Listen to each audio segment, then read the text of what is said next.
Alright, here's some practice basics to remember. First of all, I would expect everybody to be practicing every single day. If you have pillows, that's fine. If you have a carpeted place somewhere that you can beat on without getting in trouble, that's great as well. I highly recommend investing a small amount of money into a practice pad. Off-Road Percussion makes the best one I've seen. Rio makes some really good ones as well. The nice thing about these pads are that they are solidly built, they're very heavy, and they have a fairly tight rebound like an actual snare or tenor head. Doesn't matter if you're playing cymbals, bass drum, timpani, auxiliary percussion, everybody needs to have a same basic level of understanding of music and chops. For when you're doing the setup, I recommend, just like practicing any instrument or even doing athletic practice, that you shake out. I would recommend doing about 20 seconds, stretching as far this way as you can. I would also recommend another 10 or 15 seconds, rolling your hand back until it kind of gets to a painful position, and then holding it on each side for about 20 seconds. And then of course the butterfly shake straight out in front of you. It's okay if you hold it on the side, but I find holding it on the side typically gets to a bit of a danger zone where you can actually hit somebody. So it's just a good practice. It's also really good on your shoulder. You just get 30 seconds in each hand, 30 seconds of each hand. These are muscles. We're not only memorizing the way we're holding sticks and the way we're playing, but we're also building muscles, which is part of any musician's ability to have chops or play things much easier and more sustained. And again, when we're gripping the sticks, especially marching sticks, we want to hold our bass palm down and reach our thumb up, and we want to bring the rest of our hand up to the thumb. This is called the fulcrum grip. This is the grip that basically does about 90% of keeping the stick steady. The rest of these you don't want loose. You want to have control, but you don't want them too tight. Proper position once you have your stick set. You want to always practice in the middle of the drum with both sticks set the very same way, and you want to try to make sure that you're avoiding this. This doesn't sound good. It doesn't give you any kind of control at all. The more you turn your hand, the worse. The only exception is this is for battery playing. If you're playing timpani or some other symphonic percussive instruments, you definitely want to be able to rule the sound out a little bit more. But as we're playing more of a marching battery style, we want to keep our hands fairly upright and in control. Definitely want matched grip until people are absolutely really proficient at being able to play a traditional. A traditional is what you're going to find a lot of the more experienced drum lines sporting on the snare drum, but it originated from the sling snare and made a lot more sense to play not like this with the elbow cocked. But tenors and snares, until you can absolutely completely rock the match grip, please remain match gripped. Some other practice tips.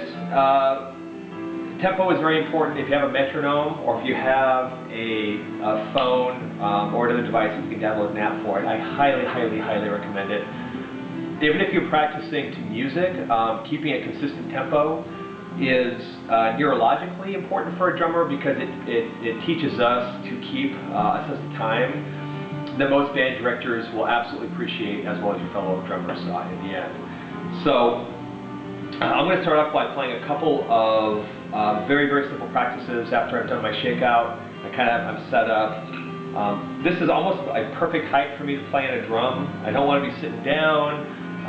Sitting on a bed playing pillows is a great way to build chops, but it might not necessarily develop the best form. So elbows are out, sticks are in the middle. I'm ready to strike. And I always start every single practice slowly. This is 16th notes, starting with quarters and eighths. And I'm going to practice this. This is some of the best practicing you can do, is literally just count yourself off.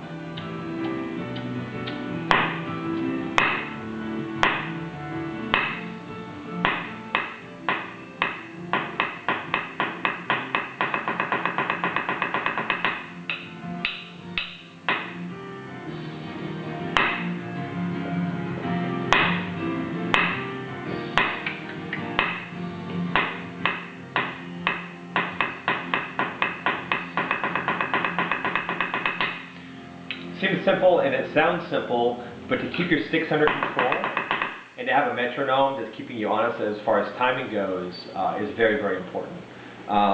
Once you feel more warmed up, and I recommend practicing almost any of these things, probably at least 2 to 4 minutes at an interval. Here is a kind of double stroke flam exercise, which is one of my absolute favorites. It's a little more advanced. I'm going to do it fairly slowly, but it develops pattern, rhythm, speed, and ultimately chops.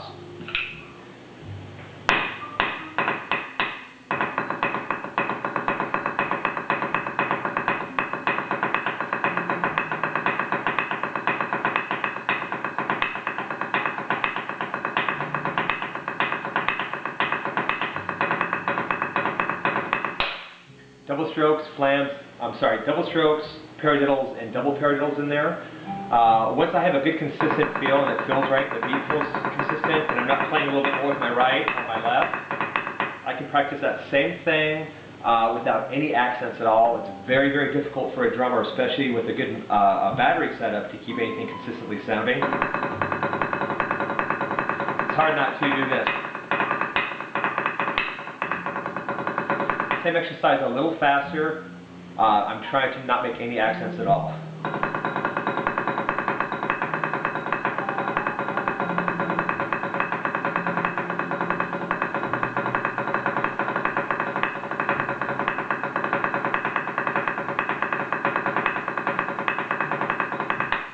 Screw up a little bit in there, but you get the idea. You want to practice that thing sure and steady. Do some of these really common based on 6/8 note pattern set of exercises over and over, practicing good form, and there's absolutely nothing that you're going to see but progress over several very short weeks. Finally, I just want to hit that warm-up exercise that we've been practicing a little bit, and what I'm going to do is I'm going to play with accents like it's to be played on the snare drum. And the second time around, I'm actually going to hit the rims, which is more of what the basses should be playing, and potentially the cymbals.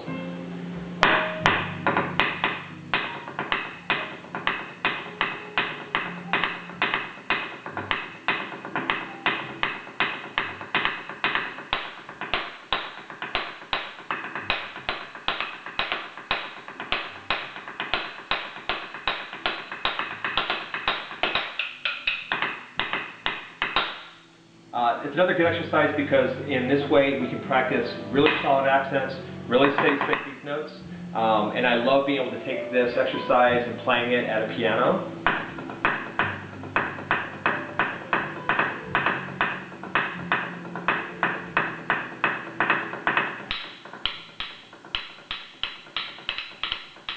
As well as just a regular forte.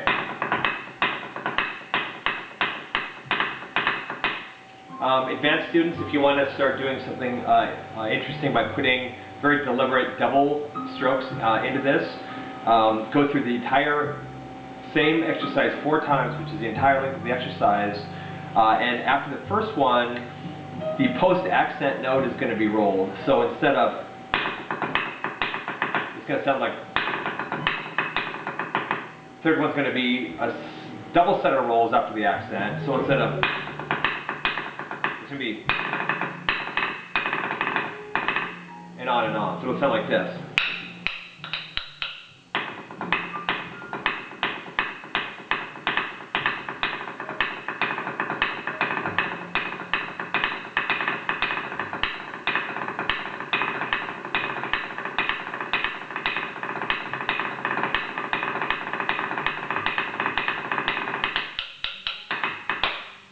And that's how we actually bring it all together and start doing some of the roll things as well.